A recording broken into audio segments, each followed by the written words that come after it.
Well, I'm Scott Johnson. I'm one of the organizers of the Mama Tried Show, and this is our first ever vlogcast podcast stage. And I'm here to interview Evan Senn from Fast and Left Film and talk to you about filmmaking and specifically about that movie, but like just about filmmaking in general. So I've watched it a couple times, like in little bits and pieces. And I guess one of my first questions was like, how hard was it to get all that archival footage, and like, how did you assemble the outline of the film? It's really great. It's the history of the XR750 for those who haven't seen it, and it's a really comprehensive history of that motorcycle, which is kind of a mysterious bike, except for those people that are like in the race world, and it's got a really exceptional history. So, yeah, how were you able to get all that archival footage and sort of assemble an outline of what you wanted to do? Yeah, so Harley approached me in Portland after I made Fast and Left, and it was the 50th anniversary of the XR, and I said, if you guys want to make a film about it, let's do it. And they just said, email us, so they made it real easy. Right away, I had access to the archives. Is there a lot of stuff? Is there archives pretty vast? Photos, yes. Video, no. Okay. And making a motorcycle documentary without racing footage was tough, so I had to hunt that down.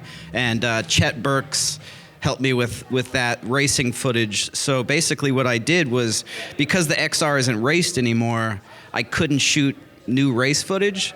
So what I shot was basically some hero portraits of an XR 750, and then new interviews with Jeffrey Carver, Scott Parker, Chris Carr, Jay Springsteen, Mert Lawwell, and Bill Werner. And so that was all newly acquired footage. And then the rest of the stuff was photo and video provided by Harley, but also kind of hunted down just amazing photographers. One of the photographers actually just mailed me his transparent slides. Like, he just, here's all my history. No way. Just scan it. So this was during the height of COVID, so I honestly just kind of nerded out and scanned everything, whether I needed it or not. Just like, I wanted to see this stuff.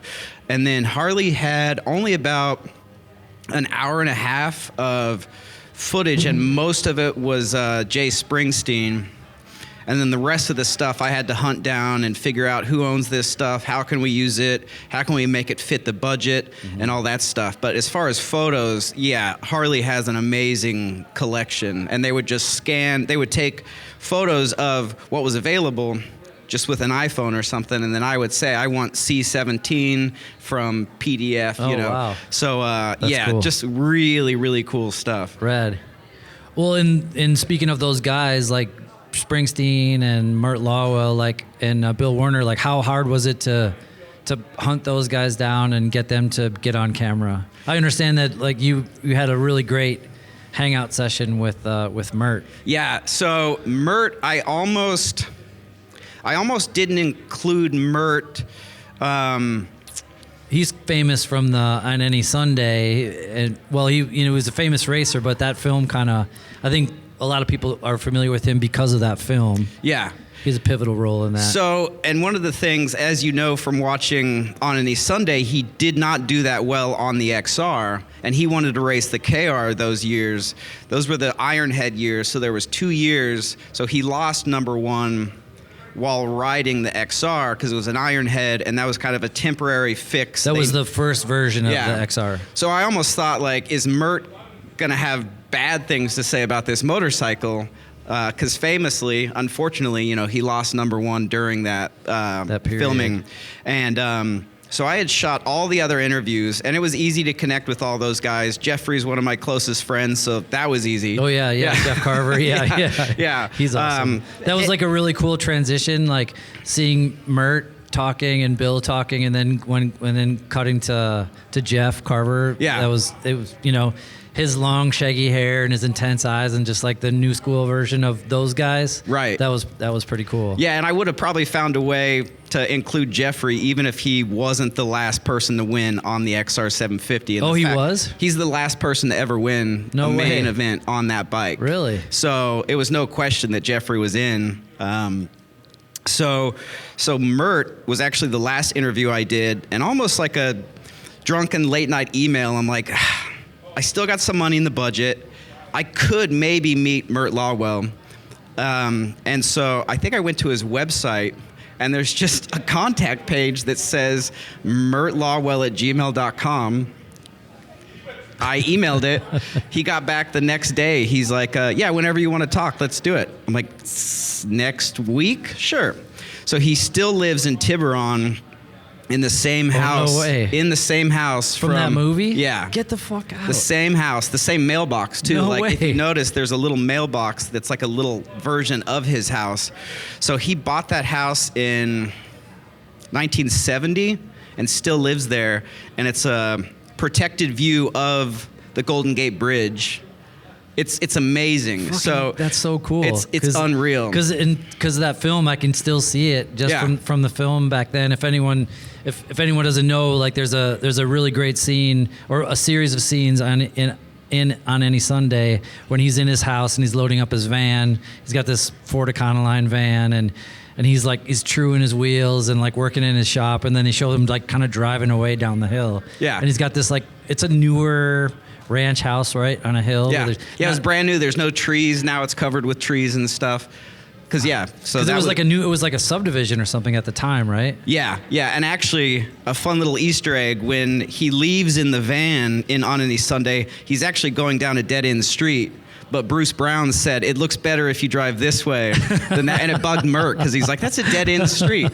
Also, if the camera would have panned this way and followed him, you would see the Golden Gate Bridge. And I think Bruce kind of thought, like, that's a little much. Let's keep it like a little smaller. Oh, interesting. Yeah, so Mert got back to me immediately and flew myself and a crew out to Tiburon. And then I messaged Mert that morning, and I said, what time works for you? And he responded, who is this? I don't know you. And I had I was in San Francisco panicking. And then he emailed me again. He's like, I'm just joking. Like, oh, okay. All right, Mert might be kind of cool. So I showed up at 10 a.m. and he's 80 years old. And I thought, I don't want to take up his time. He's a hero. He's a legend. Let's do this quick and leave around noon. We ended up leaving his house at 3 a.m. drunk off our asses. And then Mert was giving us shit for leaving so soon. No way. Yeah, Mert's like, just stay here. You can stay in this guest bedroom. You guys should stay a couple days. I'm like, I have a flight. No way. I need to start editing this stuff. And who did you take with you? I took a guy named Raymond and a buddy named Max. And I got to thank Max because I told him, I'm like, man, it's not in the budget for me to like bring you. And he goes, I'll buy my plane ticket and I will work for free. Nice. That's a deal. So just a 3-person crew, and Mert is hilarious. So we were just cracking up, tears in our eyes. He was just like on from the minute you got there. He was so stoked, yeah. And then when I was setting up for the interview, I set up the director's chair behind the lights, and he just casually said, so this used to be my garage. This is like now his office den. He goes, this used to be my garage, and right where you're sitting is where Bruce filmed me working on his bike. And I just kind of like, be cool, be cool. It's so cool. I mean, for those people out there who aren't familiar with On Any Sunday, I mean, that is the I don't know what's the word. The greatest motorcycle movie ever made. Yeah. Basically. Yeah. I mean, I saw that movie when I was a little kid, and it just was already interested in motorcycles and super fascinated. It just put its hooks in me, and every time I watch it, I get the same thrill, and I've probably watched it 50 times. Oh yeah. And you can just never get enough of it. Yeah, we nerded out, and we were playing the soundtrack on the way to his house. It was just like, it was unreal. We nerded out, and I had to be cool. But yeah, Mert pulled out his leathers. Next to a pool table, there's a steel shoe hanging on the wall, and I just grabbed it and looked at it, and he's like, yeah, that's the one that I won #1 with. And it's like, sitting on his wall. That's awesome. Yeah, so he was absolutely unreal and such a good, kind guy and so funny. So. Yeah. Did you guys made dinner together? Like you just stayed there the whole time? When did you bust out the booze? And the booze came. Oh, so I was gonna leave. I said we're gonna get lunch, and I said, do you want to come with us? And this was the height of COVID, and Mert was like, well, if you guys want to like bring lunch back, I'll join you guys. And I said, like, do you want anything to drink? And he's like, I like vodka. So got some vodka, got some sushi, and then sat on his back porch for hours. And then the party moved inside. That's awesome. Yeah, and then he had his street trackers in there. Steve McQueen used to stay at that house. No It was way. just like, it's unreal, yeah. That's cool. And is there's it a lot just covered in history? Like Yeah. Basically, he has his den that's just wall to wall memorabilia and photos, and the rest of the house is pretty chill. But then you'll go down the hall to use the restroom, and there's a hand-painted portrait of Mert, or original Bruce Brown, like behind-the-scenes photos. So yeah, he still lives it. That's rad. Does he make parts, or what was? Yeah, so now he's like big in the BMX, and so he's actually like he's in the history books for mountain biking. Like he really? helped coin the term like mountain bike. Oh, really? That wasn't a part thing. of those early like mountain bike pioneers. Yeah. Oh, really? Yeah, and then he also does a lot of stuff with handicapped riders, how he can help make a mechanic arm, or like No way. how it can how a ball can hook into the handlebars. And then, I mean, he's super techie too. So he was handing us these metal parts, and he said even back in those days, if there wasn't a hole, you make one, and if there is a hole, you make it better. Like shed weight and make things smaller, and that's what he's doing on any Sunday. He's like putting a hole wherever he can. Right. Yeah. And so he was handing me these parts, and they're just like feather light and crazy nice stuff. And this is all in his garage. So yeah, he's still doing that stuff as well. That's cool. All right, so we're deviated a little bit. So you had a great time with Mert, and you also got to interview Bill Werner. Yeah. Yeah, and was it hard to hunt him down? And is he pretty forthcoming about the tuning history, and because he's pretty famous? Oh yeah, yeah. I mean, he had he was a kid that answered a help wanted ad for Harley Davidson, and just like I like motorcycles, I know mechanics, so applied for the job and got it, and then became the most winning mechanic of all time with them. And yeah, so he's here in Milwaukee, and that was a good hang. He had one of Springer Man's number 9 bikes just sitting in his garage. He actually dug into his garage and made a workshop underneath his house. No way. Yeah, and his workshop is still functioning. Really? He had does he live in the Milwaukee area? I'd say 15 minutes away. Okay. And I knew Milwaukee much less than I do now, so I don't know where it was. But yeah, so he was great. And basically what I did was, at the time I lived in Kansas, and then went to, this is the height of COVID once again, so I had, what I would do was travel by myself with most of my gear, and then hire a crew based in the city I was going to. Okay. So Jeffrey lives in Alton, Illinois, so hired a couple people to help me there, packed my stuff up, went to Pennsylvania to interview Chris Carr, and then drove to Michigan to do Parker, Springer, then Milwaukee for Werner. And Werner, he really helped carry the story. Gary from Sideburn did the script, so that was a huge, that carried a lot. But Gary Bill knows a lot. He's the history that guy knows is pretty amazing. Yeah, and I have to thank him, because I actually messaged him at one point, and I said, hey, would you have any interest writing a script for this film? And his answer, he said, I've never done that before, therefore it interests me. Like, that's a good answer. So we put the script together, and Werner really carried a lot on his back, because he knew Mert, he knew Parker, Springer, even, knows Carver. So he did a lot of the heavy lifting, and he's like encyclopedic. It's insane. Yeah, he's really super knowledgeable. Yeah. I don't know how collects all that information and keeps track of it, and he stays in touch with all these people too. I know he's always like staying in touch with all those different people that are involved in the flat track world, and I don't know how he keeps up with it, but He's great. He's really great. Yeah, and they were like, I don't know if you're going to be here Friday, but we're going to Hooters on, Friday. Like Parker would be there, Springer, like No way. they still hang out. Really? Yeah, and especially like if you don't know the sport,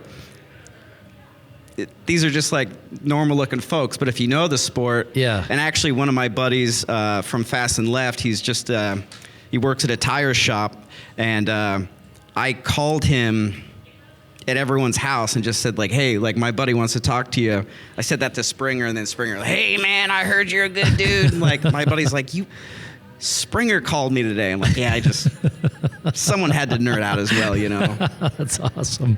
I was at Wasion a couple years ago, and he always goes and races there because the Rotor family puts on that race as part of the like Wasion swap meet, and Jay's good friends with God, what am I forget? How am I forgetting the name?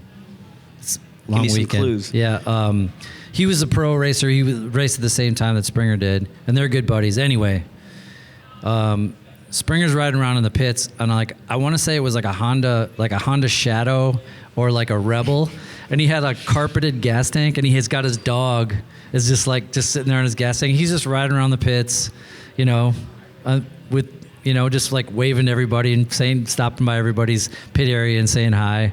He's just like classic. He's awesome. I met that dog. That was either Diesel or Fuel. Those are his dog's names. And he's a character. He was a trip, man. So his house, he bought that house when he was number one at like 18 years old.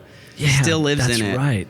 And that's right. So got the little house tour, and he's got this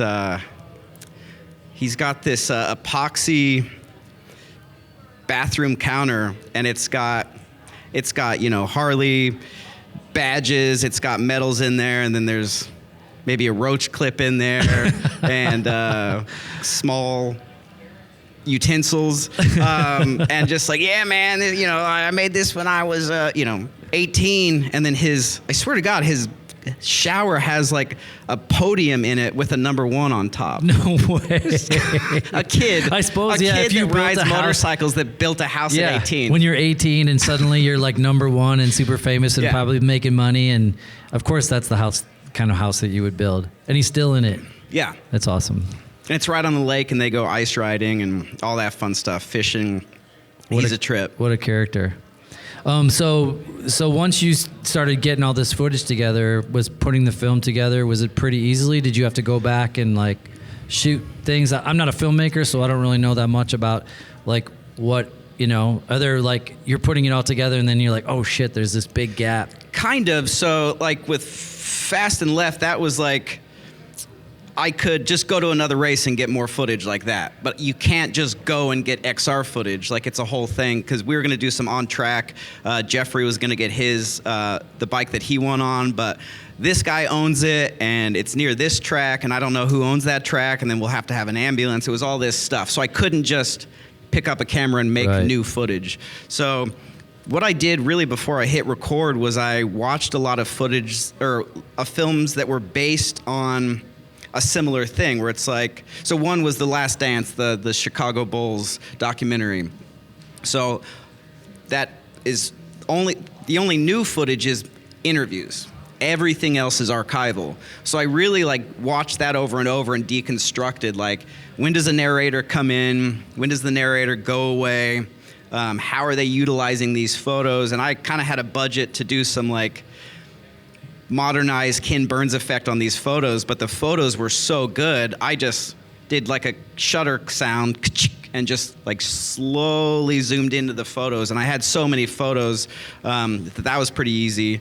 And then one of the most fun parts was Chet Burks gave me, like, he goes, how much footage do you want? I go, all of it. I'm an obsessive editor. He's so like, the archivist. Him and Dave Despain shot all the races. Oh, okay. So he owns that footage. And it took me a little begging, and I have to thank him, because I told him, like, there's not a budget for this. I didn't know that this wasn't in the budget, so here's what I have. If you're offended, hang up. So he helped me out, and then he mailed me about 20 hours of footage, and I watched all of it. and did like a really fun like sizzle reel of Scotty going from a rookie to the most winning flat tracker of all time. So so basically what I would do was I had the script already, and I would think like, I'm not going to ask Mert about Jeffrey Carver, right, but I am going to ask him about the Iron XR. And then I'm not going to ask Jeffrey about the Iron XR, but I'm going to ask him about the traction, the long history, the longevity of like, so I kind of broke down what I'm going to ask these people about. And then I tried not to go off the rails too much. Mert, I did a little bit because I wanted to ask like Bruce Brown questions, yeah, but it was really like, I have these 7 questions to ask you and I'm going to ask them over and over. So I just knew I had to fill these gaps with, and then when you hear it, sometimes it's like, all right, I got it. Like that's in the movie, moving on, that just filled that gap. But thankfully I had a narrator so it could really like draw that out and fill in those gaps. That's cool. That's cool. Well, and that's another, and so that brings me, I was going to ask a question about Scotty Parker. What's he like? Because I met him one time.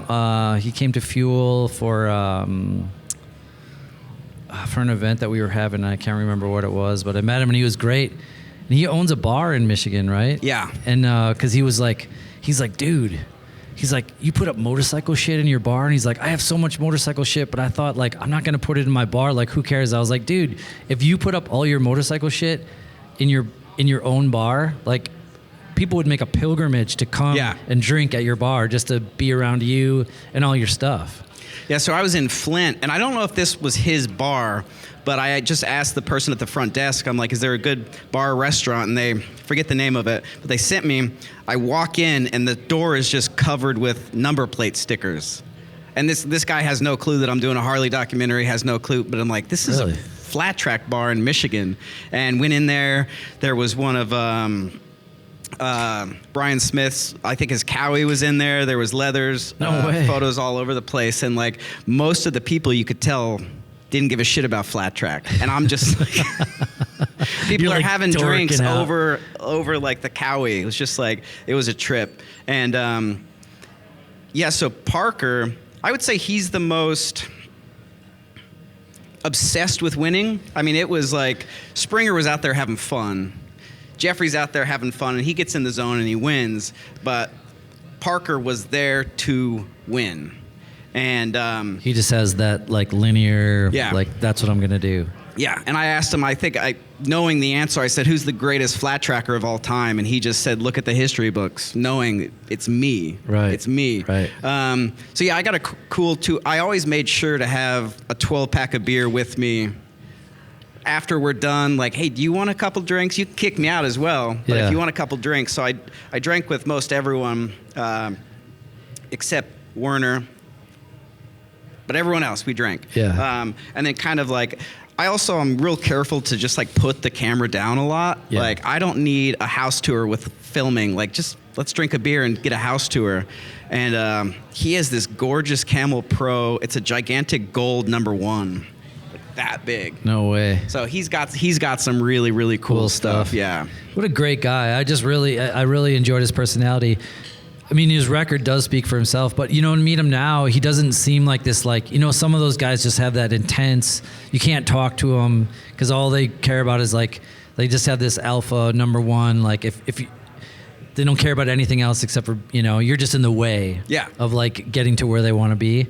But he was just like really nice and really sweet and great to talk to. And when you retire as well, like that's going to change your mindset. Because Mert, I was asking him questions, and I kind of like, what's your favorite part about racing? And he just said, he laughed and he said like the money, like get #1 in the money. And he doesn't feel that way anymore. But at the time, because actually like that's one thing that surprised me about Mert was like, if you watch On Any Sunday, he kind of seems... He's pretty intense. Yeah, he's very intense. Well, those scenes are him being really disappointed by the bike breaking down. You can tell he's got the skills, but other people are winning because he keeps conking out. Yeah. And it's kind of a somber storyline a little bit. I'm sure that when Bruce Brown was filming it, it probably wasn't the outcome that he was expecting. Right. So, but it doesn't come across that way. It's only after you watch it a few times and you're like, oh man.